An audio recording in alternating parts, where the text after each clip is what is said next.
नमस्कार। आप देख रहे हैं अपना चैनल न्यूज सच तक और मैं हूं सोनेलाल। लगभग 2 सप्ताह पहले एक मैंने अंक में कहा था कि संगठन चलाना इतना आसान भी नहीं, बच्चों का खेल भी नहीं। उसी कड़ी को आगे हम बढ़ाते हैं, क्योंकि संगठन में मुख्य रूप से 2 लोगों की भागीदारी होती है। एक होते हैं उनके सदस्य और दूसरी होती है कार्यकारिणी। और कार्यकारिणी में भी कुछ पदाधिकारी होते हैं, कुछ कार्यकर्ता होते हैं। अब उनमें कार्यकर्तापन कितना है, ये देखने वाली बात होती है।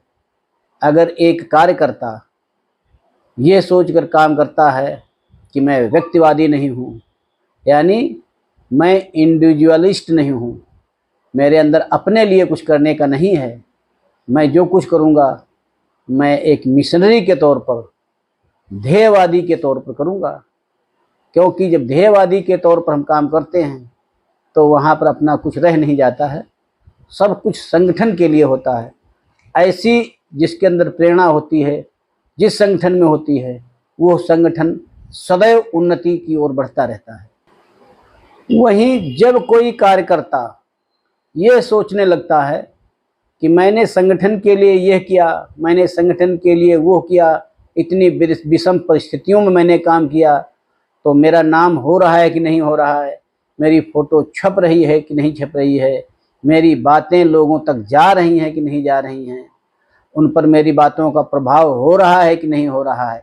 यह भावना जब कार्यकर्ता के अंदर आ जाती है तो वो फिर कार्यकर्ता ध्येयवादी न होकर के व्यक्तिवादी हो जाता है। क्योंकि कार्यकर्ता सोचने लगता है कि मेरी वजह से संगठन है, मैं ही हूँ संगठन में, मैं ही सब कुछ संगठन के लिए हूँ, मैंने ही संगठन को खड़ा किया है, मैं ही संगठन का सर्वेसर्वा हूँ। और जब कार्यकर्ता के अंदर या उसके पदाधिकारी के अंदर यह भावना आ जाती है तो वो फिर उस कार्यकर्ता का पतन तो होता ही है, साथ ही साथ संगठन का भी पतन हो जाता है। बहुत से संगठन मैं की वजह से टूटते हुए देखे गए हैं, जहाँ पर किसी ने बोला कि मैंने ये किया, मैंने वो किया, इसलिए मेरा नाम होना चाहिए, मेरी प्रतिष्ठा होनी चाहिए। और जब वो उसके मन मुताबिक उसकी प्रतिष्ठा उसको लगता है नहीं हुई है तो वो फिर संगठन को तोड़ने की, या संगठन खुद अपने आप उस स्थिति में पहुंच जाता है जहाँ पर संगठन टूट जाता है। क्योंकि ऐसा कार्यकर्ता खुद को बड़ा दिखाने के लिए, खुद की हैसियत को स्थापित करने के लिए तरह तरह के हथकंडे अपनाने लगता है। और ये जब हथकंडे अपनाने के बाद में लोगों में रोष होता है तो संगठन अपनी टूट की तरफ बढ़ने लगता है। आप संगठन में ध्येयवादी को भी पहचान सकते हैं, व्यक्तिवादी को भी पहचान सकते हैं, लेकिन ध्येयवादी व्यक्तिवादी को पहचानना मुश्किल होता है। और जब ध्येयवादी व्यक्तिवादी बन जाता है तो उसमें अहंकार आ जाता है। उसको यह भान होने लगता है कि मैं ही संगठन का सर्वेसर्वा बना रहूं, और उसके लिए वो तरह तरह के अपनी जुगाड़ जुगतें जो भी है भिड़ाने लगता है। इस प्रकार से लोगों में और असंतोष फैलता है। ऐसे व्यक्ति को आमतौर पर देखा गया है कि उसके अंदर सुपीरियरिटी कॉम्प्लेक्स आ जाता है। वो सोचता मैं सबसे बड़ा हूँ, मैं ही सब कुछ हूँ, मैं ही हूँ संगठन में, इसलिए संगठन है, मेरी वजह संगठन है, मैंने संगठन खड़ा किया है। और इस प्रकार से वो व्यक्ति संगठन के लिए बोझ स्वरूप बन जाता है। और जब बोझ स्वरूप बन जाता है तो वो फिर इधर उधर की हरकतें करने लगता है। ऐसे व्यक्ति को जल्दी ही आत्मनिरीक्षण की आवश्यकता होती है। क्योंकि देखा गया है कि ऐसा व्यक्ति दूसरे का तो निरीक्षण करता है, दूसरे के काम को देखता है, दूसरे में खामियां निकालता है, लेकिन ऐसा व्यक्ति खुद में खामियां नहीं देखता और खुद में आत्मनिरीक्षण नहीं करता। और जब आत्मनिरीक्षण नहीं करता है तो उसे अपनी गलती का एहसास नहीं होता है। क्योंकि दूसरे की गलतियों को ढूंढना बहुत आसान होता है, और जो व्यक्ति अपनी गलतियां ढूंढ लेता है तो वो फिर सबसे ऊपर हो जाता है, वो संगठन से भी ऊपर हो जाता है, लोगों की आस्था का केंद्र भी बन जाता है। ऐसा देखा गया है। और इसीलिए कहा भी गया है कि बुरा जो देखन मैं चला, बुरा न मिलिया कोई, और जो दिल खोजा आपना तो मुझसे बुरा न हो। तो अपने में भी आत्मनिरीक्षण व्यक्ति को समय समय पर करते रहना चाहिए। ताकि संगठन का कोई अहित ना हो सके।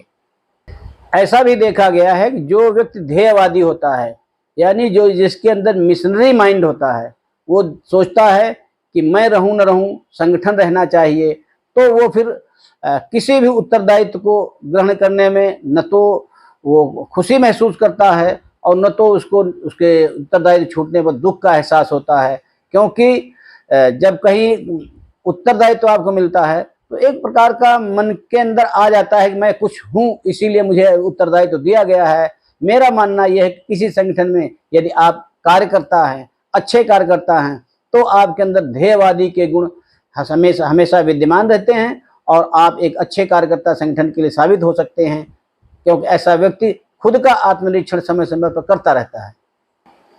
आप भी महसूस करते होंगे कि कोई संगठन में कोई सदस्य है और वो तहसील स्तर पर उसको कोई दायित्व दिया गया, फिर उसका अच्छा काम हुआ तो उसको जिला स्तर पर काम दिया गया, वहाँ से भी अच्छा हुआ तो उसे प्रदेश स्तर पर काम दिया गया, और वहाँ से भी अगर अच्छा काम होता है तो उसको राष्ट्रीय स्तर पर उसको काम दिया जाता है।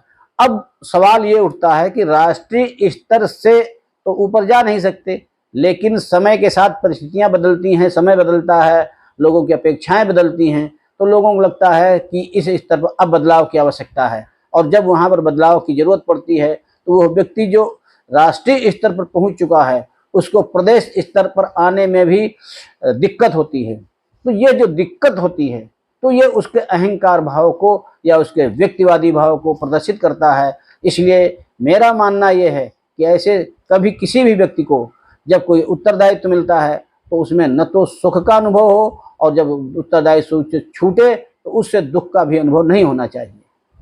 और ऐसी परिस्थितियों में जो कार्यकर्ता विचलित नहीं होता है, अपने न हर्ष और विषाद का उसके अंदर अभिमान होता है, तो वो फिर एक अच्छा कार्यकर्ता साबित होता है। और वैसे भी अगर आप कार्यकर्ता हैं तो कार्यकर्ता से नीचे कोई कर नहीं सकता है, क्यों कार्यकर्ता अपनी मर्जी से कार्य करता है, वो किसी का गुलाम नहीं होता है, उस पर कोई आदेशों का बहुत ज़्यादा असर नहीं होता है, क्योंकि वो एक वॉलंटियर होता है, और वॉलंटियर होता है संगठन के लिए, तो संगठन के लिए कोई उसके अंदर चाहत नहीं होती है, कोई उसके अंदर मनोकामना नहीं होती है, और इनको दूर रखते हुए वो संगठन के लिए काम करता रहता है। और आपके अंदर जब तक कार्यकर्ता का भाव है, आप सही मायने के कार्यकर्ता हैं, और आपको पता है कि कार्यकर्ता से नीचे जब हमको जाना नहीं है, तो कोई उसके अंदर अहंकार का भाव नहीं होता है, और वो संगठन के लिए बहुत उपयोगी और चिरकाल तक उपयोगी है, हमेशा के लिए उपयोगी बना रहता है। और ऐसा व्यक्ति बिना किसी लालच के, बिना किसी प्रलोभन के, बिना किसी मनोकामना के संगठन को अपनी सेवाएं देता रहता है, और संगठन निरंतर बढ़ता रहता है। तो संगठन के विषय में आज की जानकारी अब यहीं पर समाप्त करते हैं। अगले अंक में फिर किसी अन्य विषय के साथ आपके साथ प्रस्तुत होंगे। तब तक आप हमारे चैनल को देखिए, लाइक करिए, शेयर करिए और सब्सक्राइब अवश्य।